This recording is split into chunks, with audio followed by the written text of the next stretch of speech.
Baik, pada pertemuan malam ini saya akan memperdalam dulu dari materi yang pertama, yaitu tentang toharoh. Mungkin sudah kemarin ya, kalau di prodi HTN sudah sempat dipresentasikan ya tentang toharoh. Namun ada beberapa hal yang mungkin terlewat, jadi ini saya ulang kembali tentang bahasan toharoh ya, untuk menambah wawasan-wawasan yang memang belum kita bahas pada pertemuan sebelumnya. Saya share screen dulu ini, mau share screen.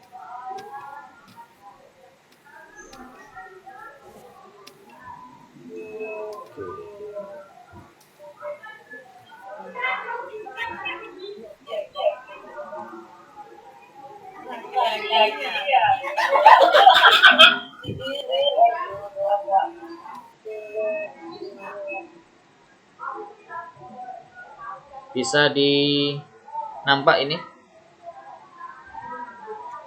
Bisa, Pak. Bisa, Pak. Oke.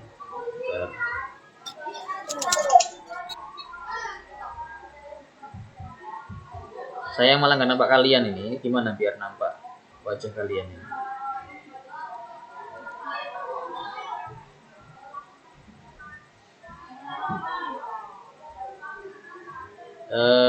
Kalau gini nampak? Namun ya jelas. Nampak nggak ini ya? Nampak, Pak. Jelas, Pak. kelihatan kok.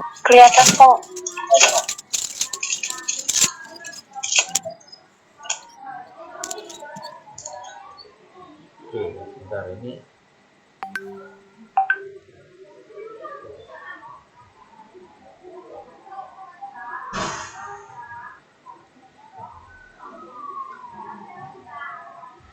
Bentar ya.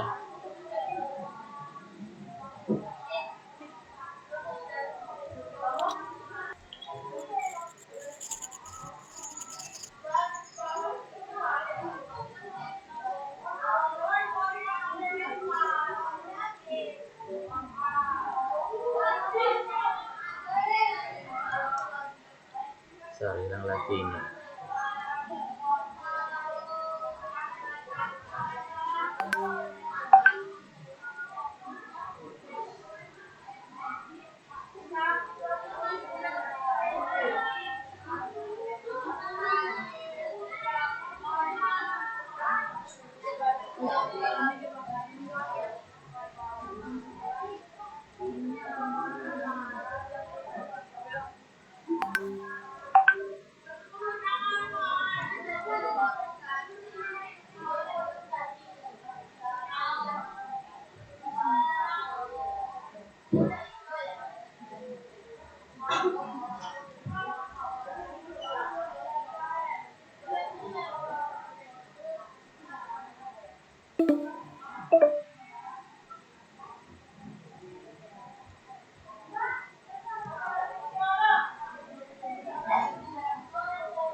Kenapa jadi nggak bisa ini?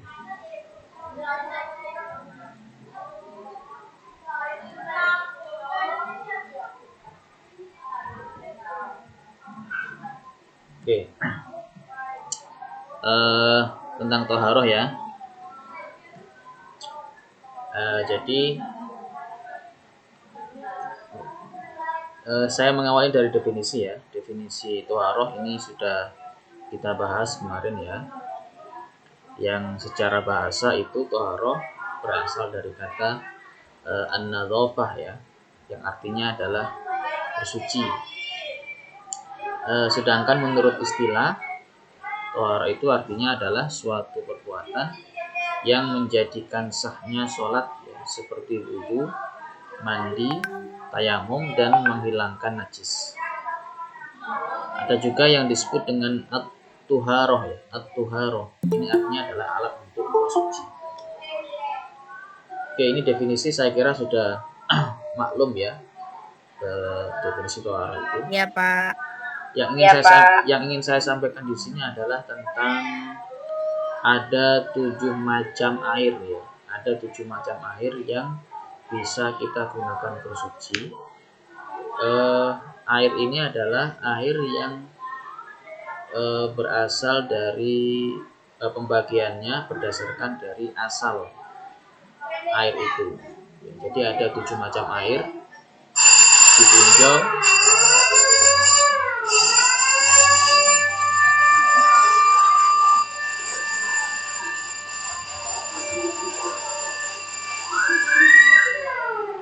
ditinjau dari asal air itu sendiri.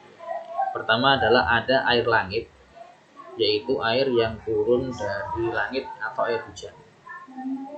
Kemudian ada air laut, ada air sungai, kemudian ada air mata air yang keluar dari bumi, lalu ada air salju atau air es, kemudian ada air sumur dan air embun. Nah, maksudnya adalah ke semua air yang berasal dari langit, kemudian dari laut, dari sungai, dari sumber ini ya, dari salju, sumur dan embun, ini semuanya bisa digunakan untuk bersuci ya. Artinya bisa digunakan untuk melakukan wudu, mandi,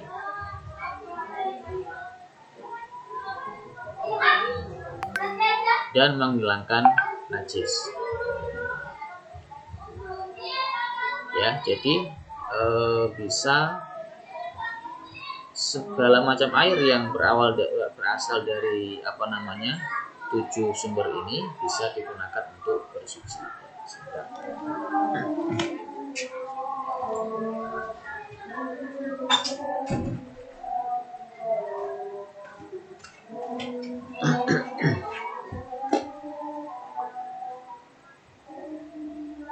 Oke, itu ini adalah 7 air yang berdasarkan dari asal usul air itu. Nah, kemudian air itu juga dibagi menjadi 4 kategori ya. Berdasarkan dari segi dia bisa tidaknya untuk digunakan sebagai alat toharoh, sebagai alat bersuci. Pertama adalah air yang suci mensucikan ya, air yang suci dan mensucikan, yaitu air yang belum istiqmal atau belum digunakan bersuci secara wajib, atau yang sering kita sebut dengan air mutlak ya. Jadi air yang bisa kita gunakan bersuci itu adalah air yang jenis pertama ini. Air yang bisa kita gunakan untuk wudu, bisa kita gunakan untuk mandi, menghilangkan najis, itu adalah air yang suci dan mensucikan. Bagaimana kategorinya? Yaitu air yang belum digunakan untuk bersuci, jadi bukan air bekas, atau air mutlak ya. Air mutlak itu air yang dia tidak dibatasi dengan sifat-sifat yang melekat, yaitu air mutlak. Air yang tidak dibatasi penyebutannya, dengan sifat-sifat yang melekat. Ya, contohnya ya, air yang tidak dibatasi dengan sifat-sifat melekat itu adalah air hujan itu ya. Air hujan itu kalau kita tampung di ember maka menjadi air ember. Kita tampung di galon maka menjadi air galon. Artinya penyebutan galon, hujan, dan lain sebagainya itu bukan sifat yang melekat ya, sifat yang membatasi dia yang terus melekat.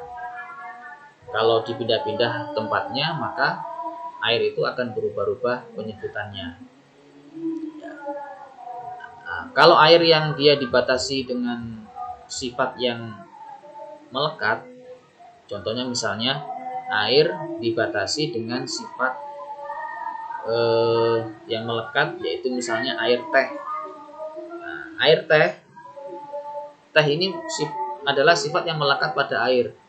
Dimanapun dia berada, air teh, ketika kita taruh di gelas, kita taruh di botol, kita taruh di galon, tetap penyebutannya itu adalah air teh. Nah, air yang seperti ini, air yang dibatasi dengan sifat-sifat yang melekat, itu dia bukan disebut sebagai air mutlak. Ya. Nah, itu nggak bisa digunakan untuk bersuci. Yang bisa digunakan untuk bersuci adalah air yang mutlak, yaitu air yang tidak dibatasi oleh penyebutan, air yang penyebutannya tidak dibatasi oleh sifat-sifat yang melekat. Misalnya air kran, nah itu air kan dia air mutlak. Air galon dia air mutlak ya. Pokoknya air itu apa? Oh, air. Bukan air teh, air kopi, air susu, bukan, tapi air saja, itu air mutlak.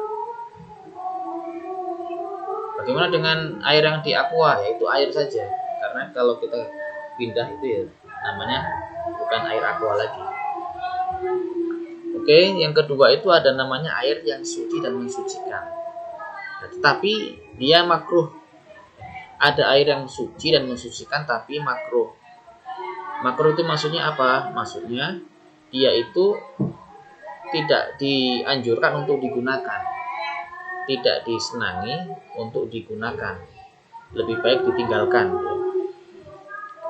Ya. Misalnya air yang dipanaskan menggunakan wadah yang tidak terbuat dari emas. Jadi air yang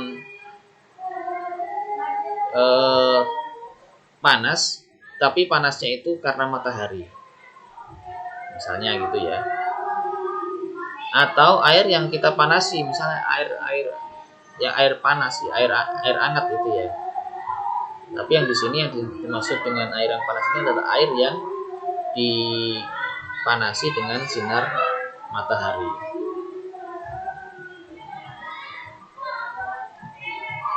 Kenapa? Karena air yang panas karena sinar matahari itu dia bisa menyebabkan beberapa penyakit ya, penyakit kulit terutama.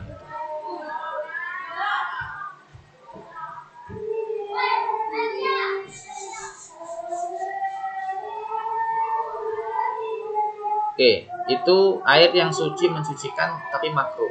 Dia masih bisa digunakan bersuci tapi dia makruh. Nah, kalau airnya sudah dingin maka dia tidak makruh lagi. Kemudian yang ketiga adalah air yang suci tapi dia tidak mensucikan. Dia suci tapi tidak bisa mensucikan. Artinya tidak bisa digunakan untuk mandi, tayamum, wudu dan menghilangkan najis. Ya mungkin dia hanya bisa digunakan untuk menyegarkan badan, untuk minum dan lain sebagainya. Yaitu apa? Air yang mustakmal. Apa itu air mustakmal? Air yang sudah digunakan untuk menghilangkan najis atau untuk bersuci, walaupun tidak berubah ukuran air itu. Misalnya kita berwudu, kemudian bekas air wudu itu kita tampung di dalam sebuah gayung kecil. Nah, itu airnya air mustakmal, karena air itu sudah kita gunakan untuk wudu, untuk bersuci. Nah, air bekas wudu itu dia tidak bisa digunakan lagi untuk bersuci kecuali kalau dia kita tampung sampai 2 kullah.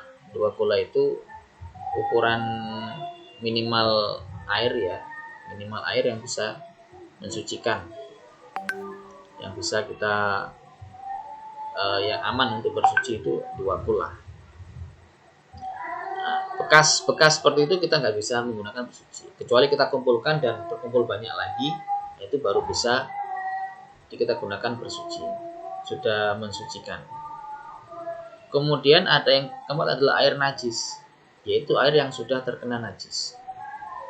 Ada 2 bagian. air yang terkena najis walaupun tidak berubah, yaitu air yang kurang dari 2 kula. Yang kedua adalah air yang lebih dari 2 kula tetapi berubah baik banyak maupun sedikit. Oke ya, jadi ini ada 2 macam air yang najis, yang terkena najis. Misalnya gini, kita punya bak mandi kecil ya. Dia kurang dari 2 kula. Kurang 2 kula itu ukurannya adalah minimal ukuran panjangnya 60, lebar 60, tinggi 60. Jadi bak mandi atau volume airnya itu lebar 60, tinggi 60, panjang 60. Itu minimal 2 kula. Kalau ada najis masuk ke air yang ukurannya 2 kula, tetapi air itu tidak berubah sama sekali, maka dia masih dikatakan air yang suci. Tapi kalau berubah airnya, misalnya berubah warnanya atau berubah baunya karena terkena najis, misalnya kotoran cicak, maka air 2 kula itu dia menjadi tidak suci ya, menjadi air yang mutanajis namanya. Nah, terus yang kedua, air yang kurang dari 2 kula, tadi airnya 2 kula ya.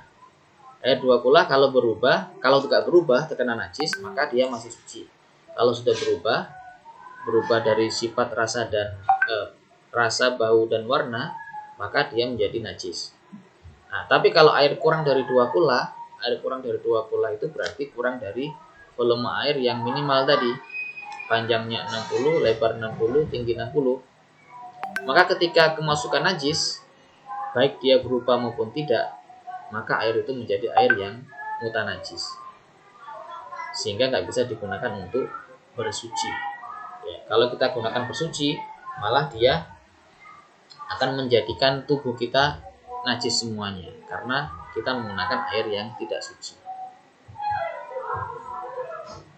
Nah, ini ada beberapa pendapat tentang ukuran dari 2 kula itu dalam ukuran liter ya. Nah, yang sering kita gunakan itu adalah yang ini, yang 216 ya. 260 kali 60 kali 60 itu 216 liter ya. Atau ini 270 liter.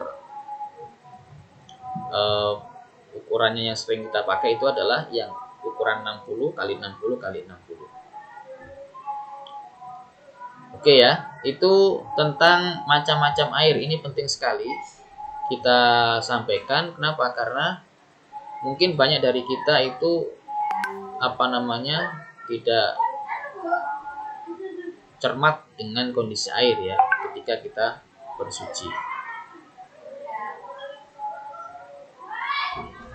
Oke. Kemudian di sini saya juga akan menyampaikan tentang wadah yang haram ya dan boleh dipakai ya. Wadah yang haram dan boleh dipakai. Yaitu wadah yang haram itu wadah yang terbuat dari emas dan perak. Ini selain keadaan darurat tidak diperkenankan bagi laki-laki dan perempuan untuk menggunakan sesuatu dari wadah-wadah yang terbuat dari emas dan perak. Baik tidak untuk makan, minum dan selain keduanya ya. Kalau wadah selain emas dan perak itu diperbolehkan. Oke, kemudian di sini akan saya sampaikan juga tentang menggunakan alat siwak ya. Alat siwak ya, kita tahu siwak itu seperti kayu ya, memang kayu disebut dengan kayu arok, namanya kayu siwak.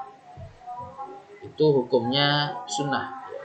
Jadi siwak itu disunahkan pada semua keadaan. Misalnya kita mau belajar, kita mau mengaji, kita mau ya berzikir, berselawat, kita mau sholat, itu kita disunahkan untuk bersiwak ya. Di semua keadaan disunahkan. Kecuali bagi orang berpuasa yang setelah tergelincirnya matahari, setelah zuhur, itu makruh ya. Bahkan dijauhi untuk bersiwak karena dikhawatirkan ada sisa-sisa siwak yang nanti masuk ke ke dalam tubuh kita sehingga batal puasa. Nah, Ada tempat-tempat yang sangat disunahkan untuk bersiwak ya. Sangat disunahkan untuk bersiwak. Ada 3 tempat. Pertama adalah ketika berubahnya keadaan mulut sebab azam. Azam itu diam yang terlalu lama. Kalau kita terlalu lama diam itu kan kadang mulut menjadi berubah bau, tidak enak. Nah, itu kita disunahkan untuk bersiwak. Atau misalnya karena tidak makan sama sekali ya, kita dari pagi sampai siang belum makan apa-apa, nah itu bisa membuat bau mulut. Kemudian yang kedua adalah pada saat bangun tidur, ini sangat disunahkan sekali untuk bersiwak, karena pada saat bangun tidur kondisi mulut ini juga berubah tidak enak. Dan yang ketiga adalah saat hendak melaksanakan sholat, baik itu sholat fardu maupun sholat sunnah, ini sangat disunahkan untuk bersiwak ya. Bersiwak. Selain itu juga disunahkan bersiwak ini pada saat membaca Quran dan gigi ketika masuk kotor ya, gigi kotor. Nah, mungkin kita karena jarang menemukan ya siwak di Indonesia ini, di pohon-pohon ya, pohon aslinya itu bisa kita beli di toko-toko, itu banyak ya, siwak ya. Meskipun kita sering menggantinya dengan gosok gigi ya, tapi kalau gosok gigi kan dia nggak bisa fleksibel, dia hanya kita gunakan pagi dan sore ya, atau malam juga 3 kali sehari. Nah, siwak ini dia tidak 3 kali sehari, tetapi dia di semua keadaan. Di semua keadaan kita disunahkan untuk siwak ya. Nah, kebiasaan para ulama-ulama itu kalau mau mengajar seperti ini, mereka juga siwakan dulu gitu. Bersiwak dulu. Nah, bagaimana cara bersiwak? Itu pertama kita niat dulu untuk niat sunnah siwakan ya. Kemudian bersiwak dengan tangan kanan. Kita mulai dari mulut bagian kanan. Kemudian kita jalankan siwaknya secara lembut ke bagian langit-langit mulut. Kemudian tenggorokan, gigi geraham ke kiri ya. Kita gerakkan ke kiri. Oke, itu untuk oke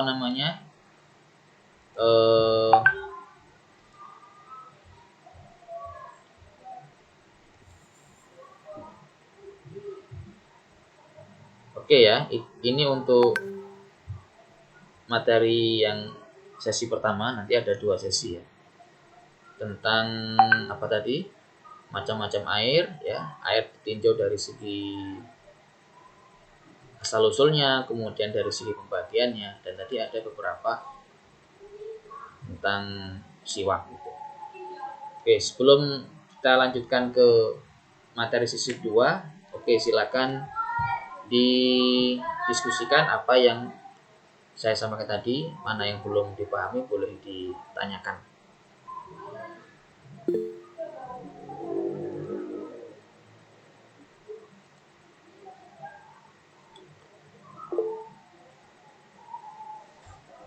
Oke, silakan dibahas ya. Dari air-air tadi itu.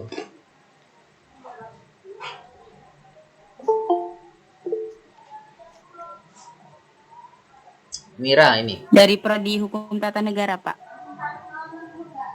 Silakan Mira. Dari prodi mana ini Mira? Iya, Pak.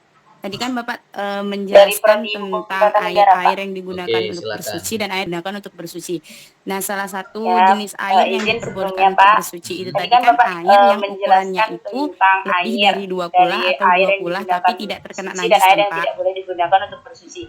Nah, salah satu jenis air yang diperbolehkan. Nah, itu bagaimana jika misalkan kita memiliki air ukurannya itu tidak lebih dari 2 kula, ukuran air itu tidak lebih dari tidak lebih dari 2 kula, dan misalkan itu bagaimana jika misalkan kita memiliki air ukurannya itu tidak lebih dari 2 kula, atau seperti ukuran air itu tidak lebih dari dan air itu tuh digunakan tidak untuk lebih dari 2 kula, dan misalkan air itu cuma bertempatkan di ember atau di bak atau seperti itu, Pak. Dan air itu tuh digunakan untuk berwudu. Oke ya, saya jawab dulu. Jadi pembahasan tentang air 2 kula tadi itu ada kaitannya dengan ketika dia kejatuhan najis ya, kejatuhan najis sehingga air itu berubah, maka air itu nggak bisa digunakan untuk bersuci. Tapi kalau airnya kurang dari 2 kula, dia tidak terkena najis, artinya dia normal ya, belum terkena najis, maka dia masih dikatakan air yang suci dan mensucikan ya. Bahkan misalnya air 1 gelas pun, ya, 1 gelas seperti ini, itu dia masih bisa mensucikan. Misalnya kita ada najis di tangan kita, najis kotoran cicak ya. Nah, ini kan nggak ada 2 kula ini. Tapi karena airnya ini belum terkena najis, maka dia airnya suci. Ya. Tapi kalau terkena najis saja, sekali saja, karena dia kurang dari 2 kula, maka dia otomatis menjadi air yang mutanajis, tidak bisa digunakan untuk bersuci. Itu yang pertama. Nah, kalau ini airnya yang saya pegang ini dia 2 kula, misalnya saya megang air yang besar Pak. Ini ya, ini ember yang 2 kula. Tadi yang panjangnya 60, lebar 60, tinggi 60 misalnya. Nah, air ini kalau kemasukan najis, kalau belum berubah airnya, maka dia masih suci. Jadi kalau ada air yang 2 kula, ukurannya, kemasukan tai cicak, langsung kita ambil tai cicaknya. Nah, itu sehingga dia tidak berubah, dia belum berubah warna, rasa, dan bau, maka dia masih bisa kita gunakan bersuci. Ya, jadi ini dibagi 2 ya, dibagi 2. Air yang kurang dari 2 kula dan air yang 2 kula. Air kurang dari 2 kula itu dia masih suci selama dia belum terkena najis. Dia masih bisa digunakan untuk wudu, tayamum, untuk mandi dan menghilangkan najis. Oke ya. Air yang lebih dari 2 kula, meskipun dia terkena najis, tapi kalau dia tidak berubah warna, rasa, dan baunya, maka dia masih bisa digunakan untuk bersuci. Kalau dia berubah, ya, air yang lebih dari 2 kula ketika kena najis dia berubah baunya, berubah rasa atau warnanya, maka dia tidak bisa digunakan untuk bersuci. Itu ya, Mira. Jadi masih boleh meskipun tapi Pak, kita punya satu ember dia kecil itu ya, konteksnya itu air air yang bersuci ya. Cukup tadi atau tidak lebih dari 2 kula tadi ketetesan air mustakmal. Bagaimana Pak? Tapi Pak, misalkan dia itu konteksnya ya, air dia terkena air mustakmal, air yang terkena air mustakmal. Cukup tadi atau tidak lebih dari 2 kula tadi ketetesan air mustakmal. Bagaimana Pak? Air mustakmal. Air mustakmal. Ya, dia terkena air mustakmal, terkena air mustakmal. Ya, dia tidak berpengaruh ya. Karena air mustakmal itu adalah benda yang suci. Itu. Jadi yang tidak bisa digunakan itu air yang murni mustakmal ya. Air murni mustakmal itu air yang bekas bekas basuhan wudu, kemudian kita kumpulkan dalam 1 gelas. Nah, itu air mustakmal. Ya. Beda dengan air yang dia belum digunakan, misalnya ada ember, kemudian kecipratan air mustakmal. Air mustakmal ini diibaratkan sebuah benda yang suci yang masuk ke dalam air kita tadi itu. Nah, kecuali tetesan kita itu najis, misalnya kita membersihkan tangan yang najis, terus netes ke bak itu, berarti netesnya ini bisa mempengaruhi kesuciannya, karena tetesan air yang menetes itu bekas mensucikan najis,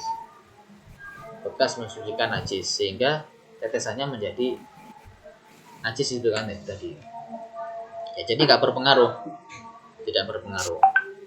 Ibaratnya air itu benda seperti apa? Seperti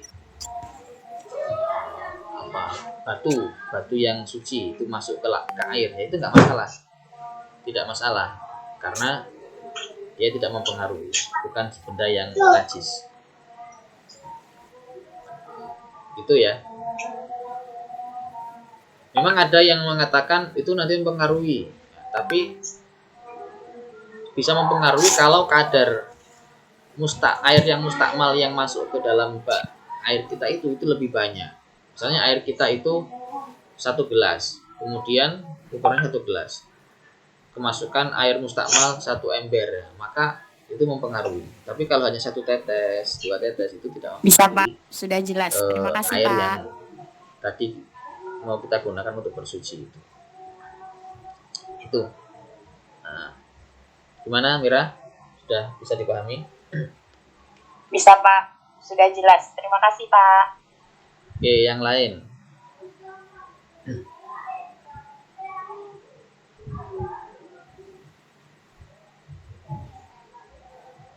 Ada lagi air yang belum saya sampaikan, itu air tadi ya, air yang suci dan tapi tidak mensucikan, itu adalah air yang tagoyur, air yang berubah. Ya. Dia suci tapi dia tidak mensucikan. Tidak mensucikan. Air tagoyur yaitu air yang berubah karena benda-benda. Misalnya air kena cat sehingga dia berubah warnanya, atau air kena teh tadi ya sehingga berubah warna merah, maka ini airnya tahoyur, air tahoyur. Atau air kena sabun, masukkan sabun sehingga airnya berubah. Berubahnya ini maksudnya berubah yang kasiron itu banyak perubahannya, sehingga kita tidak bisa mengatakan dia itu air mutlak ya, tapi ini airnya berubah, misalnya udah warnanya menjadi putih ya, taruh kena sabun sudah banyak putih-putihnya itu, maka itu air yang dia tidak bisa kita gunakan untuk berwudu. Itu bukan air mutlak lagi, tapi air yang tahoyur. Dia suci, dia bisa membasahi kita, bisa kita gunakan untuk menyegarkan badan, tapi tidak bisa mensucikan badan, tidak bisa mensucikan najis. Dan bisa juga kita gunakan itu tadi Pak, kalau misalkan kan itu tadi air yang mensucikan berubah, hadas kalau kecil maupun misalkan hadas yang besar. airnya itu berubahnya karena faktor alam bagaimana Oke, Pak? silakan yang lain. Mira mau tanya lagi? Itu tadi Pak, kalau misalkan kan itu tadi air yang berubah, kalau misalkan yang airnya itu berubahnya karena faktor alam bagaimana Pak? Oh, faktor alam ya, misalnya di kolam ya, Sucian. di kolam itu ada lumut ya, sehingga warna airnya itu berubah menjadi hijau. Oke Pak. Maka itu tidak mempengaruhi mensucikannya air. Dia tetap menjadi air yang mutlak, suci dan mensucikan ya. Karena faktor alam.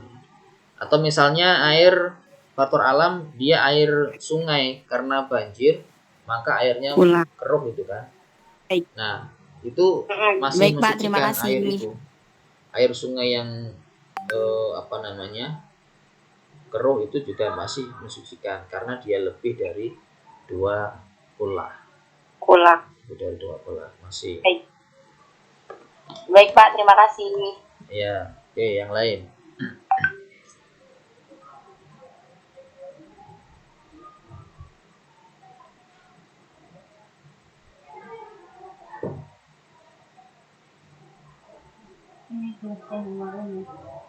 Campur nih.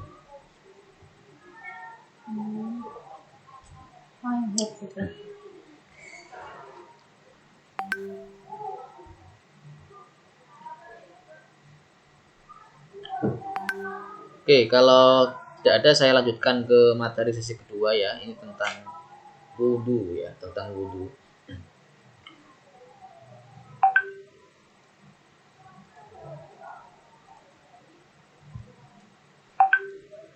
Dan materinya ini.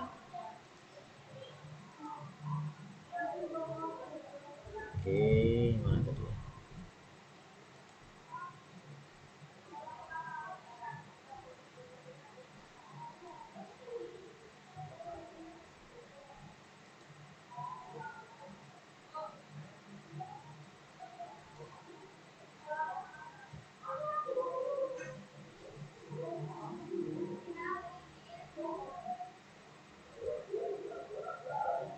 Wudu.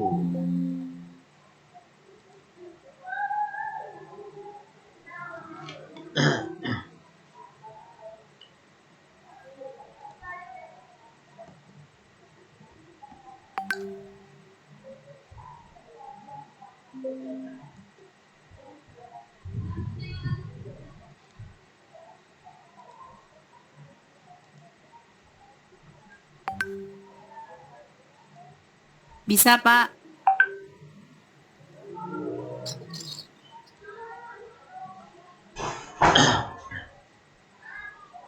Bisa dilihat ya, wudhu. Belajar ya. Bisa, Pak. Oke.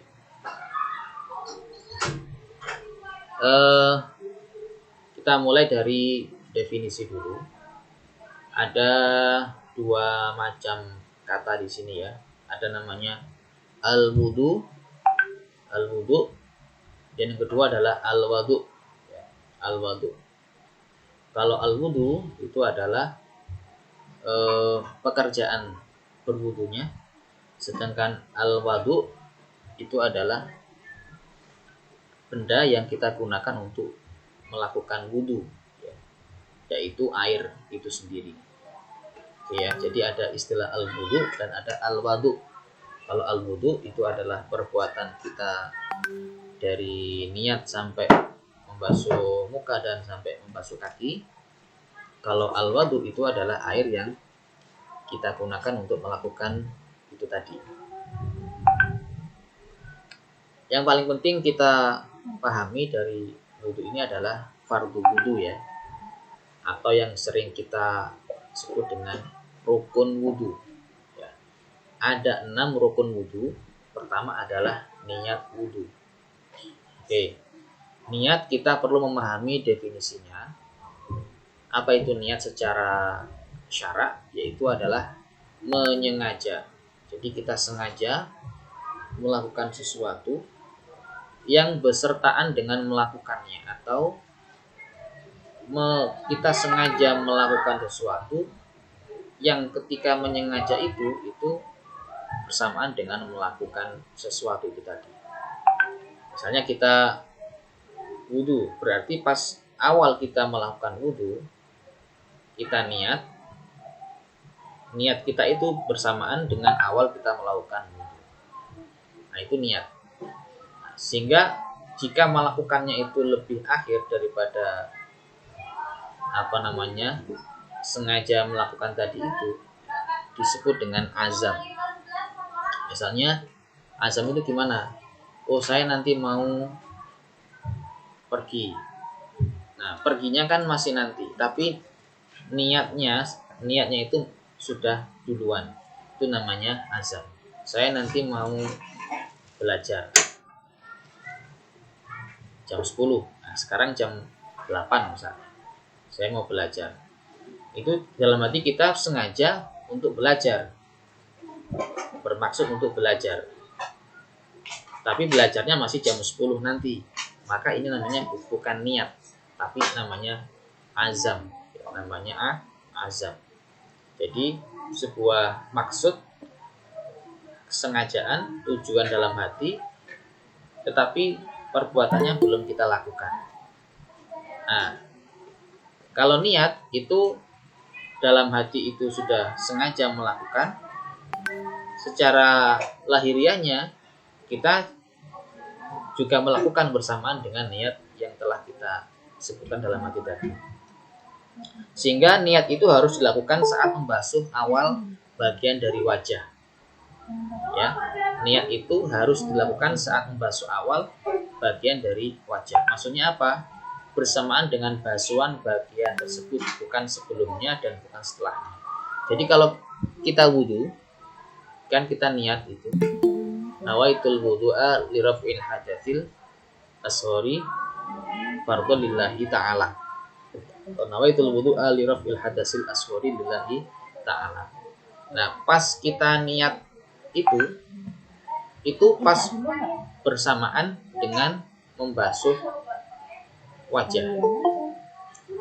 Sehingga kalau kita membaca niat, kita belum basuh wajah, setelah niat kita baru basuh wajah, maka wudhu kita belum dikatakan kita niatkan, jadi belum sah.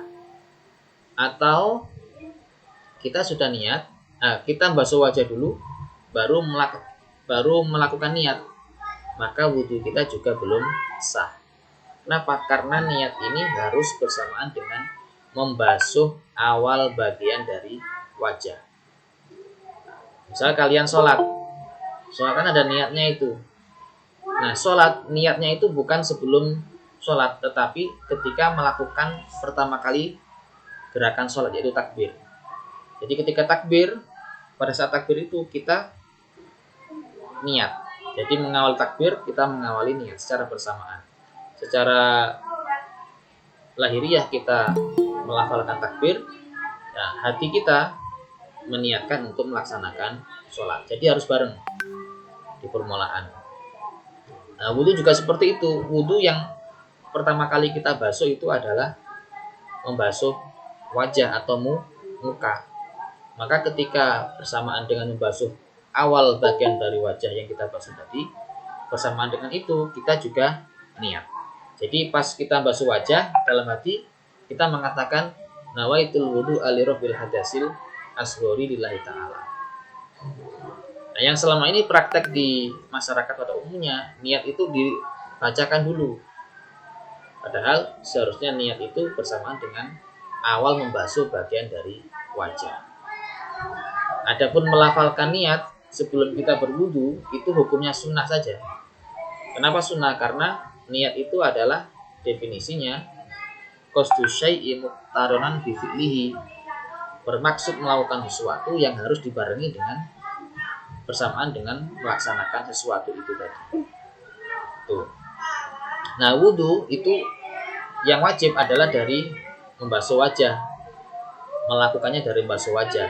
Maka niat pun itu juga diniatkan bareng dengan membasuh bagian wajah. Nah, ini yang perlu kalian cermati ya.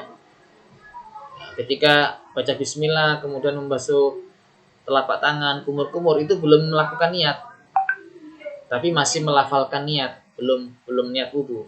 Nah, niat wudu itu nanti pas kalau pada bagian membasuh wajah.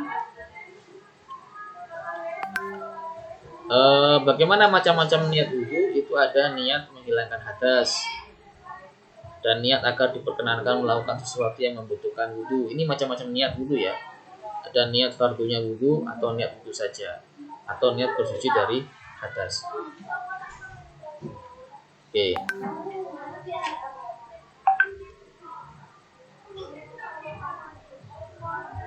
Rukun yang kedua dari wudu adalah membasuh wajah. Nah, ini wajib ya, membasuh wajah. Nah, yang harus kita perhatikan adalah ada batasan wajah. Ada batas yang disebut dengan wajah. Pertama adalah batasan panjang, berarti memanjang dari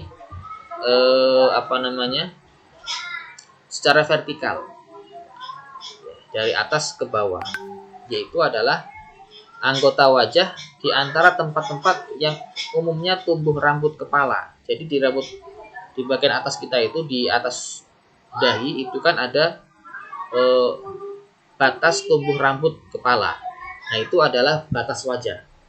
Sehingga membasuhnya harus dari situ. Harus dari batas rambut itu tadi. Kemudian pangkalnya 2 rahang.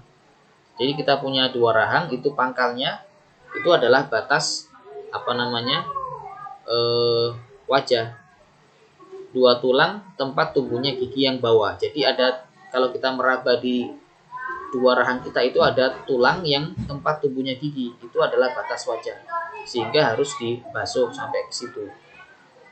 Ya, jadi dari atas itu ada tempat tumbuhnya rambut, ya, batas tempat tumbuhnya rambut itu harus kita basuh sampai ke tulang tempat tumbuhnya gigi bawah. Itu yang vertikal.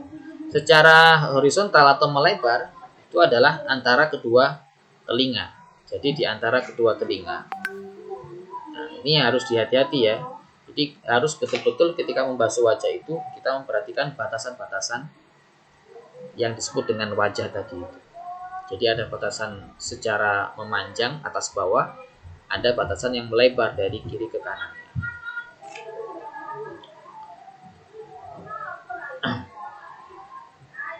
Kemudian yang ketiga adalah membasuh kedua tangan. Nah, ini kedua tangan ini harus sampai ke siku ya, harus sampai kepada siku. Nah, yang perlu diperhatikan adalah kita harus membasuh juga bulu-bulu atau ada kuku-kuku yang ada di tangan kita itu kita harus basuh juga. Sehingga wajib ketika wudhu itu kotoran-kotoran yang ada di bawah kuku itu harus kita bersihkan dulu. Karena dikhawatirkan kotoran-kotoran itu akan bisa mencegah masuknya air ketika wudhu. Nah, yang sering kita lihat di kehidupan sehari-hari yang kurang dicermati itu adalah kalau tangan kita terkena tinta printer atau terkena cat, nah itu nggak kita bersihkan, langsung kita wudhu saja. Otomatis cat atau tinta tadi itu akan menghalangi air mengenai kulit tangan kita. Kalau seperti itu maka wudhunya tidak sah. Itu sering ya, saya sering juga melihat itu. Apalagi pas ngeprint kemudian tintanya habis, kita ngisi tinta. Nah itu kalau kena tangan itu harus digosok sampai habis. Saya kalau di prodi itu habis ngisi tinta berlepotan itu, saya ke kamar mandi itu lamanya apa? Gosok itu, gosok tinta itu yang melekat di tangan itu. Gosoknya itu harus pakai, kalau tinta printer harus pakai batu ya, batu atau tembok itu bisa untuk menggosok bekas-bekas tinta itu yang melekat di kulit ya. Kalau nggak seperti itu ya nanti wudhunya tidak sah. Kemudian kotoran-kotoran yang ada di kuku, kemudian kuku yang kena kutek atau apa itu ya. Nah itu juga bisa menghalangi air ya, kecuali ada kutek yang nggak menghalangi, ada nggak itu itu ina itu ya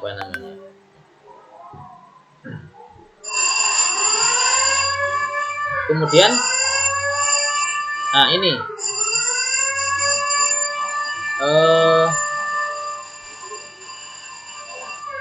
membasuh kedua tangan sampai siku ya. Jadi karena dia sampai siku batasnya, maka membasuhnya itu harus sampai atasnya siku ya, harus sampai atasnya siku membasuhnya, jangan hanya sampai siku. Terus yang keempat adalah mengusap kepala. Nah, mengusap kepala ini hanya sebagiannya saja ya, tidak seluruhnya. Atau mengusap sebagian rambut yang masih berada di batas kepala. Nah, ini yang harus diperhatikan juga. Yang diusap rambut, tapi rambut ini yang masih berada di batas kepala. Batas kepala itu yang mana? Ya, batas selain wajah tadi.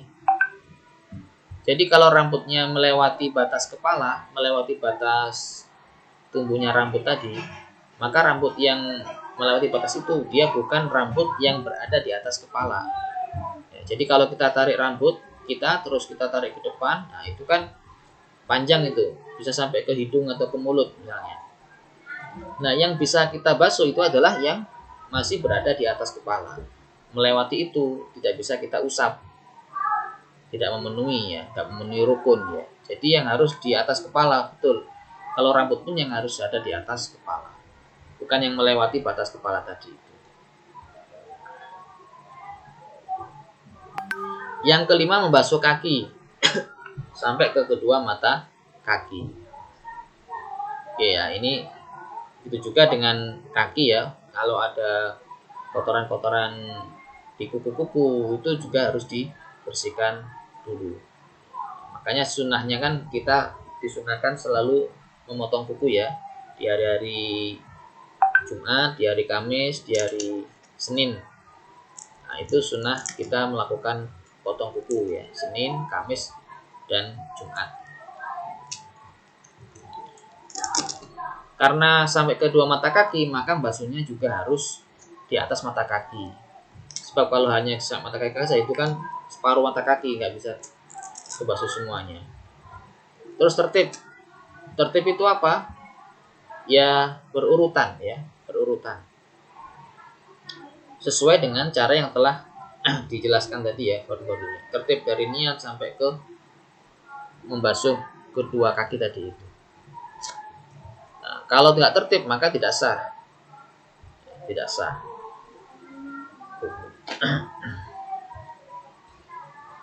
Oke, itu adalah rukun-rukun wudhu ya. Kemudian ada sunnah-sunnah wudhu. Pertama dalam membaca basmalah. Ini dilakukan di awal mau berwudhu ya. Jadi mau cuci tangan kita baca basmalah dulu, bismillah. Atau baca bismillahirrahmanirrahim yang paling sempurna. Misalnya kita nggak baca basmalah di awal wudhu, maka sunnah melakukannya di pertengahan pelaksanaan. Kalau sudah selesai melaksanakan wudhu dan belum sempat baca basmalah, maka ya tidak disunahkan untuk membacanya. Terus yang kedua, membasuh kedua telapak tangan. Ya. Bedakan dengan membasuh tangan ya, ini membasuh kedua telapak tangan. Jadi telapak tangan kita sebelum kita berkumur, sebelum kita membersihkan hidung, itu membasuh kedua telapak tangan dulu. Tujuannya apa? Tujuannya memastikan bahwa tangan kita tidak ada sesuatu yang nanti bisa membuat air wudhu itu najis atau tahoyur. Ya, mungkin tangan kita ada sesuatu yang najis kan misalnya, maka kalau kita langsung saja membasuh wajah itu dikhawatirkan air yang kita ambil itu menjadi najis karena tangan kita belum suci. Sehingga disunahkan dulu kita membasuh telapak tangan dulu. Jadi setelah baca basmalah, basuh telapak tangan. Ya. Kecuali kalau kita yakin ya tidak masalah ya, tidak masalah. Tetapi tetap disunahkan untuk melaksanakan kesunahan itu tadi. Terus setelah kita membasuh kedua telapak tangan, kita berkumur dan memasukkan air ke hidung atau istinsyak namanya. Nah, berkumur ini kalau dalam keadaan tidak berpuasa itu disunahkan kumurnya sampai ke pangkal tenggorokan ya. Sampai bersih mulutnya pokoknya. Nah, terus kita istinsyak memasukkan air ke dalam hidung setelah berkumur.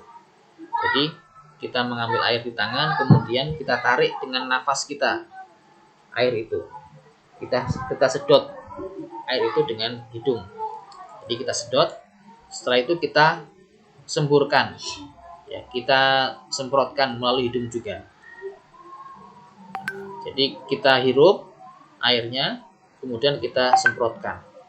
Itu fungsinya dalam membersihkan hidung ya, dari bakteri-bakteri dan lain sebagainya itu. Kemudian sunnah lagi adalah mubalaghah atau mengeraskan saat berkumur dan istinsyak. Jadi ketika berkumur tadi itu kita kita keraskan berkumurnya dalam rangka apa? Agar kotoran-kotoran di mulut itu bisa lepas. Nah, ketika istinsyak juga sama, kita berusaha untuk betul-betul menghirupnya ya sehingga masuk ke hidung. Terus kita semburkan. Itu katanya bisa mengobati penyakit pilek, kemudian bisa membuat saraf-saraf kita itu segar kembali. Terus yang keenam, mengusap seluruh kepala. Ini juga sunnah. Kalau tadi wajibnya adalah mengusap sebagian kepala, nah sunnahnya mengusap seluruh kepala. Nah, bagaimana mengusapnya itu ada cara tersendiri ya, nanti saya jelaskan. Jadi mengusapnya itu dari depan ke belakang, terus balik lagi dari belakang ke depan. Kemudian mengusap kedua telinga.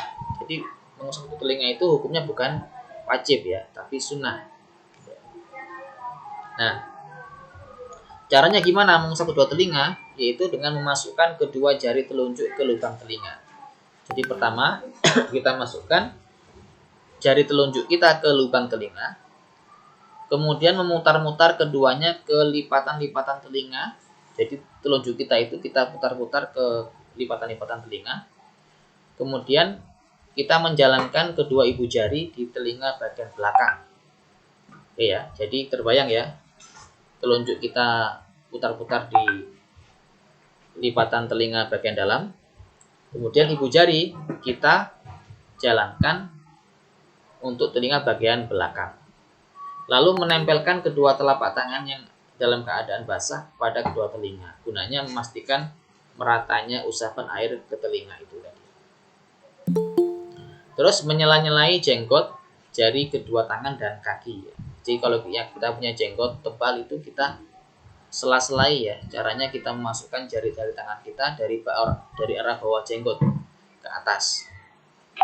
Nah, jari-jari sela-selanya juga sunnah kita sela-selai pakai jari dia. Jadi jari-jari tangan, jari-jari kaki, sela-selanya itu kita sunnah untuk menyelai dia. Kaki kita sela-selai dengan jari-jari.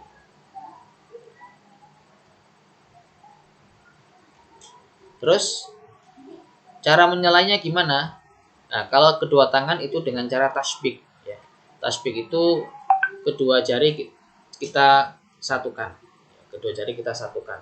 Ketika kalian duduk menyatukan kedua jari, ya, itu namanya tasbih. Itu menyela-nyelai. Nah, kalau menyela-nyelai kaki itu dengan cara menggunakan jari kelingking tangan kanan dimasukkan dari arah bawah kaki. Dimulai dari sela-sela jari kelingking kaki kanan dan diakhiri dengan jari kelingking kaki kiri. Jadi kaki kita itu yang kita sela dulu adalah kaki sebelah kanan. Menyela-nyelanya dengan jari kelingking tangan kanan. Dimulai dari sela kelingking kaki kanan terus sampai diakhiri dengan jari kelingking kaki yang sebelah kiri. Terus sunnah berikutnya adalah mendahulukan bagian kanan ya. Ini disunahkan kecuali apa? Anggota wudhu yang dibasuh secara bersamaan seperti kedua pipi. Kedua pipi ini kan ada pipi kanan dan pipi kiri. Kita basuh ketika membasuh wajah itu tidak perlu kita terus basuh wajah sebelah kanan dulu kemudian wajah sebelah kiri, tidak ya. Tapi kita basuh secara bersamaan ya. Kemudian mengusap telinga juga sama, kita usap secara bersamaan. Ada juga yang telinga kanan dulu kemudian telinga kiri ya, bisa itu ya. Pipi kanan pipi kiri nggak perlu kita separuh-separuh membasuhnya. Kemudian mengulangi 3 kali. Nah, mengulangi 3 kali. Fungsinya apa? 3 kali kita sunahkan 3 kali mengulangi. Fungsinya untuk memastikan bahwa seluruh air itu bisa meratai anggota tubuh. Ya. Dikhawatirkan kalau hanya sekali saja itu ada bagian anggota wudhu yang tidak terkena air, maka kita sunahkan mengulangi 2 kali sampai ke 3 kali. Kemudian mualah atau terus menerus, ini maksudnya adalah tidak dibatasi, tidak terjadi perpisahan yang lama. Misalnya kita habis membasuh wajah, terus kita jalan-jalan dulu, keliling-keliling dulu satu kampus keliling, terus kita membasuh kedua tangan. Nah itu nggak boleh ya, tidak boleh. Sekiranya anggota yang dibasuh sebelumnya belum kering dengan keadaan angin, cuaca dan zaman dalam keadaan normal, jadi harus disunahkan ya habis membasuh wajah ya langsung membasuh kedua tangan dan seterusnya. Nah itu sunah-sunah wudhu. Adapun yang batalkan wudhu itu ada 5 di sini ya. Secara garis besar, pertama adalah sesuatu yang keluar dari 2 jalan, dari kubul dan dubur, kemudian tidur dengan keadaan tidak menetapkan pantat. Jadi tidur dalam keadaan pantat kita itu terbuka, pantat kita tidak tertutup. Misalnya kita kalau duduk ketiduran, nah pantat kita tertutup ya dengan lantai. Kalau tidur kita duduk tadi itu tidak goyang-goyang, tapi kalau tidur kita goyang-goyang, nah, dikhawatirkan pantat terbuka, nah itu bisa membatalkan wudhu. Yang ketiga hilangnya akal ya. Hilangnya akal ini maksudnya akalnya terkalahkan sebab mabuk, sakit, gila dan epilepsi atau selainnya. Yang keempat persentuhan kulit laki-laki dan kulit perempuan yang bukan mahram walaupun sudah meninggal dunia. Nah, ini membatalkan wudhu. Nah, yang dimaksud dengan laki-laki dan perempuan ini adalah laki-laki dan perempuan yang sudah mencapai batas syahwat. Jadi anak kecil itu tidak membatalkan wudhu. Nah, tapi kalau anak-anak SD ya, yang secara umum itu sudah bisa menimbulkan syahwat, laki-laki atau perempuan, ya itu batal wudhunya kalau bersentuhan tanpa ada penghalang. Yang dimaksud dengan mahram ini adalah wanita yang haram dinikahi ya, karena ikatan nasab, ikatan persusuan atau ikatan karena pernikahan. Yang kelima adalah memegang kemaluan, ini membatalkan wudhu. Menyentuhnya itu dengan bagian dalam telapak tangan, gambarnya udah kan. Kalau bagian luar telapak tangan itu tidak membatalkan. Tadi nampak. Tadi nampak, Pak. Oke, itu untuk sesi kedua ya tentang wudhu. Silahkan di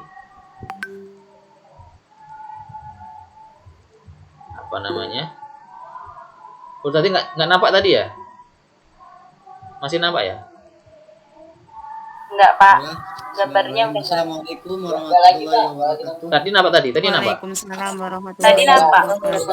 wabarakatuh. Silakan di Mohon maaf sebelumnya, Pak, izin diskusikan bertanya apa yang belum mengenai berwudu. Sebelumnya kita udah ketahui salat sah sholat itu ada kesempurnaan Anton, silakan. wudu ya, Pak.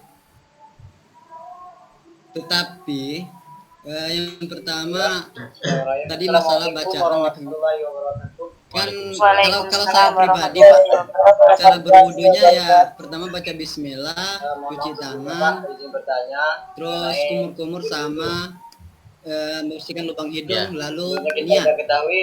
salat sah sholat itu ada kesempurnaan wudu ya, Pak. Tetapi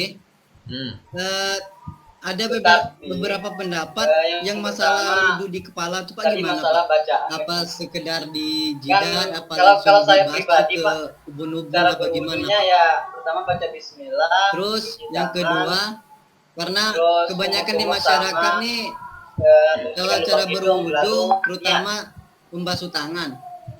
Sebenarnya kan dalam buku Tuntunan Salat Lengkap pernah saya baca, Pak, itu ada harus sampai beberapa siku-siku. pendapat yang masalah wudu di kepala. Tetapi bagaimana, orang tersebut apa tidak sekedar mengetahui di jidat, tata apa cara langsung berwudu dengan dibasuh benar. ke Apakah soalnya ubun, itu sah apa gimana gitu, Pak? Terus yang kedua, Terus yang karena ketiga, kebanyakan di masyarakat nih ada kaki. kalau cara Kaki berwudu itu terutama keseringan nih gini, Pak. membasuh tangan. Asal siram saja tapi Sebenarnya kan nggak dalam ada buku Tuntunan Salat Lengkap aturannya kan. pernah saya baca, Pak, Untuk itu harus sampai Kaki itu siku-siku. aturan yang sebenarnya itu bagaimana, Pak? Tetapi orang tersebut tidak Nah, mengetahui pertanyaan saya, tata cara mohon berwudu maaf, dengan benar. Pak, Apakah sekian, terima soalnya kasih. itu sah apa gimana gitu. Oke. Terus yang Ya, ketiga, yang ketiga. ya, ada kaki. Kaki itu keseringan nih gini, Pak. Ya, Pak, ya. Asal siram saja tapi nggak ada aturannya kan. Untuk kaki itu aturan yang sebenarnya itu bagaimana, Pak? Ya, yang pertama tadi masalah niat kan. Dan pertanyaan Itu apakah Mohon baca maaf, bismillah Pak. dulu, Ya, terima baca kasih. bismillah langsung ke Oke ya. cuci Yang pertama tangan, tadi tentang lubang hidung, terus kumur-kumur langsung niat wudunya. Itu niat bukan? gimana gitu, Mas? Terus yang kedua, Ya, Pak, niat. yang kepala tadi itu gimana, Pak? Ya. Oh, apa tadi tentang kepala tadi ya? Kepala tadi ya. Ya, yang pertama tadi masalah niat kan. Itu apakah baca bismillah dulu, baca bismillah langsung ke cuci tangan, lubang hidung, terus kumur-kumur langsung niat wudunya. Itu gimana gitu. Iya, Terus jadi yang kedua, ah, yang yang pertama kepala dulu tadi ya. itu gimana, Pak? Ya. Yang pertama dulu, memang urutannya seperti tadi yang disebutkan oleh Mas Anton tadi ya. Pertama membaca basmalah, kedua membasuh kedua telapak tangan, ketiga adalah berkumur, keempat itu istinsyak ya, menghirup air ke hidung. Nah, terus yang kelima ini bareng, kelima sama keenam itu bareng, yaitu niat bersamaan dengan membasuh wajah. Jadi pas kita mengambil air, nah pas menempelkan air ke wajah, kita hatinya ngomong Saya niat wudu fardu karena Allah Ta'ala. Atau dalam bahasa Arabnya, dalam hati kita ngomong nawaitul wudu'a lirafil hadasil asghari lillahi ta'ala. Ya, jadi barengan niat sama pertama kali kita meletakkan tangan untuk membasuh wajah itu bebarengan. Ya. Nah, yang selama ini kan Bismillah terus niat dulu, baca niat. Nah, itu sunnah bukan wajib. Yang wajibnya itu pas bareng membasuh wajah.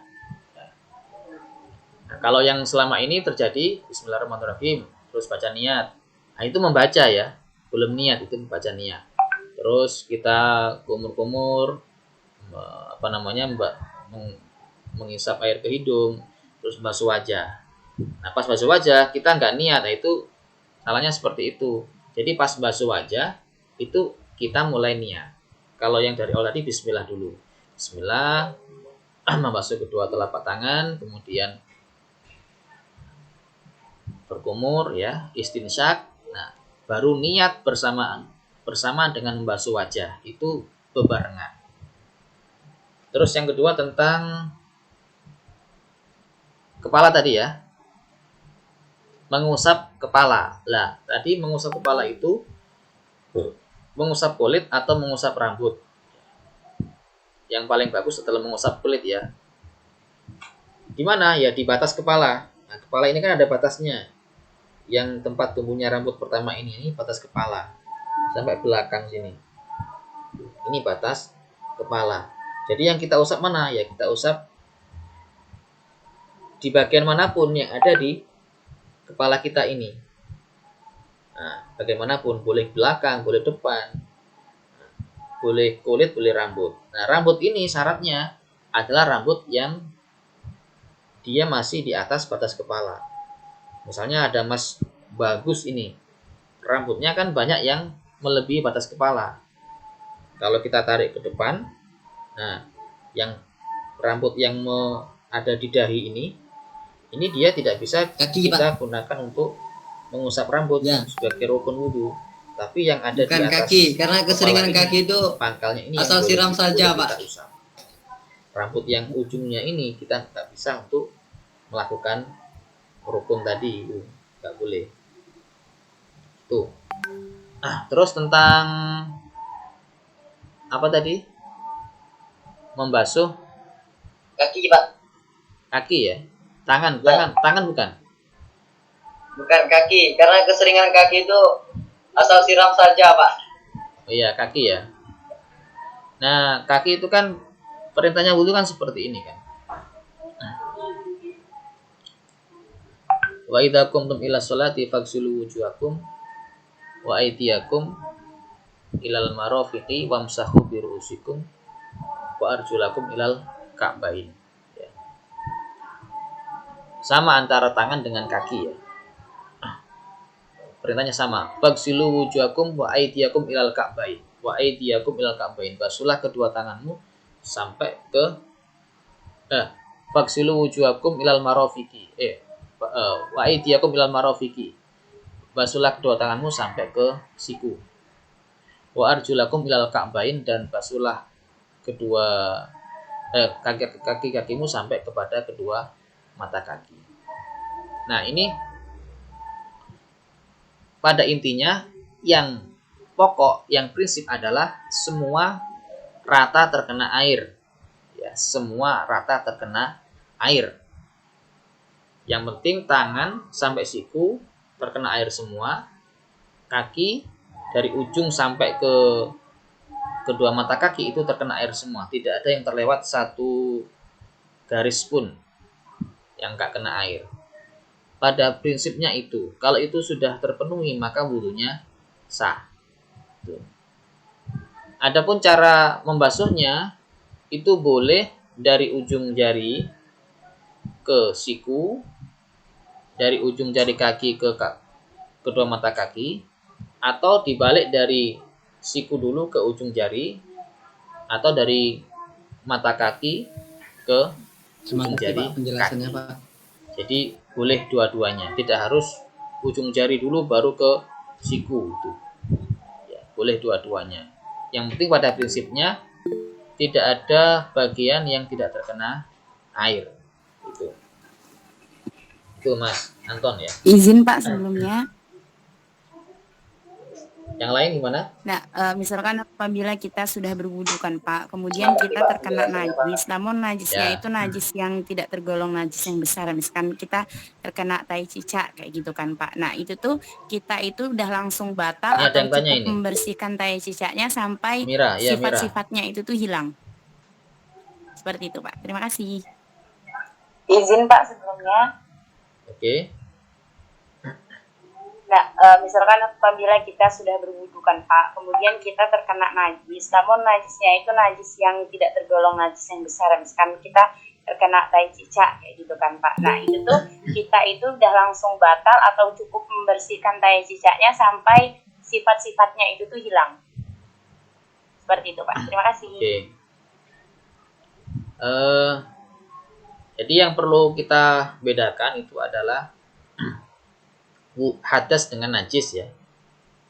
Kalau hadas itu kita sucikan dengan wudu atau mandi ya. Hadas kecil kita sucikan dengan wudu, hadas besar kita sucikan dengan mandi. Nah, kalau najis kita sucikan dengan air dengan menghilangkan najis itu sehingga hilang sifat rasa, bau dan rasanya. Nah, jadi berbeda ya antara wudu, hadas dengan najis berbeda. Sehingga yang membatalkan wudu itu juga bukan najis itu sendiri, tetapi hal-hal yang menyebabkan hadas. Tadi ada 5 tadi ya. Ada keluar sesuatu dari 2 jalan, kemudian persentuhan, gila, tidur, hilang akal, lalu memegang kemaluan.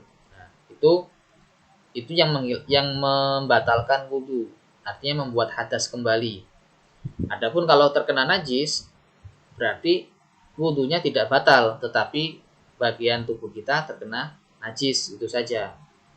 Apakah langsung boleh sholat? Ya nggak boleh Baik, sholat. Pak, terima Karena kasih. sholat itu harus bersih dari hadas dan najis.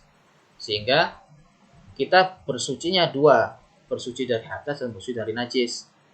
Nah, wudu sudah, berarti tinggal menghilangkan najis tadi ya, najis dari kotoran tai cicak tadi itu sampai hilang rasa, bau dan warnanya. Nah, itu ya. Jadi tidak membatalkan wudu.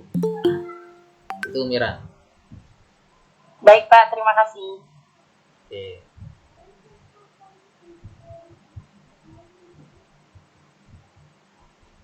Ada lagi?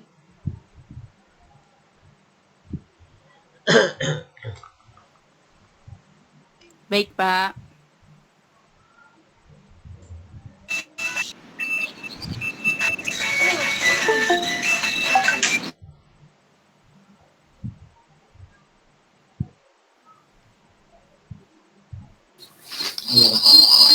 Baik, Pak. Kalau nggak ada, bisa kita akhiri dulu ya perkuliahan online pada malam hari ini. Baik Pak. Kita lanjutkan besok dengan jam yang sama. Jadi kalau nggak ada halangan, 1 minggu ini kita pulkan untuk kuliah online ya. Berarti kita dalam waktu seminggu ini kita belajar online ya Pak. Tapi kami mohon maaf sebelumnya Pak, ada beberapa Bisa buka dulu ininya apa namanya, itu marbot. wajahnya ini biar Kadang-kadang telat untuk mau di masuk ke dalamnya, Pak. screenshot. Anton apa mau tanya lagi? Cuman itu aja Pak. Mungkin tanya Pak. Oh boleh. Berarti kita dalam waktu seminggu ini kita belajar online ya Pak. Iya kita ngejar. Tapi kami Anu, mohon maaf Pak. sebelumnya Pak. Anu, Ada Anton, beberapa Iqbal, Pak. orang anak ATN itu marbot, jadi Ya. kadang-kadang telat untuk masuk ke Zoom ya Pak. Ke Zoom ya. Oh enggak apa-apa ya. Nah, Enggak apa-apa. cuma itu aja Pak. Tadi siapa tadi? Yang Martando bukan? Marpotnya siapa namanya? Tanu Pak. Tanu, Anton, Iqbal Pak. Oh iya enggak apa-apa ya. Alhamdulillahirobbilalamin. Atau kan nyalakan dulu HP-nya, masuk dulu, tinggal sholat dulu kan, tinggal ngurusi azan dulu dan lain sebagainya. Nanti kan bisa nyambung. Bisa jadi. Oke ya, kita akhiri dengan baca. Waalaikumsalam warahmatullahi wabarakatuh. Ada yang angkat tangan, Jesse? Mana Jesse tadi? Nggak jadi. Oke. Dari saya semasa mohon maaf.